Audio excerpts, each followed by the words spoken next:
საქართველოს რაგბის კავშირს ახალი პრეზიდენტი ჰყავს. რაგბის კავშირს დავით კაჭარავა უხელმძღვანელებს. აღნიშნულ თანამდებობაზე მან იოსებ ტყემალაძე ჩაანაცვლა, რომელსაც ქართულ რაგბიში 4 წლიანი წარმატებული პერიოდი ჰქონდა. ბოლო წლებში განხორციელებული რეფორმებისა თუ ინოვაციების შედეგად საქართველოს სხვადასხვა ფორმაციის ნაკრებებმა დიდი პროგრესი განიცადა. გამოსარჩევია მთავარი ნაკრების შედეგი, სადაც ქართველმა მორაგბეებმა 6 ერის გუნდებს იტალიასა და უელსს მოუგეს.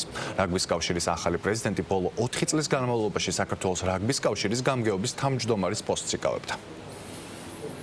ბევრი წარმატება იყო. რა თქმა უნდა, ბევრი ნაბიჯი გადაიდგა წინ. ერთ-ერთი ყველაზე მნიშვნელოვანი რაც არის დღეს გვაქვს სიმშვიდე, ანუ მშვიდგარემოში ძალიან მარტივად შეგვიძლია ვიმსჯელოთ ამა თუ იმ საომავლო პროექტებზე. წინ გადასადგმელი ნაბიჯები და მიზნები ბევრია, აქედან გამომდინარე, მე ვფიქრობ, რომ ქართულ რაგბს აქვს რესურსი იმის, რომ კიდევ ერთხელ გაახაროს ჩვენი ქვეყანა და ძალიან დიდი ნაბიჯი გადადგას წინ. სარაგბო ოჯახში იყო მსჯელობა.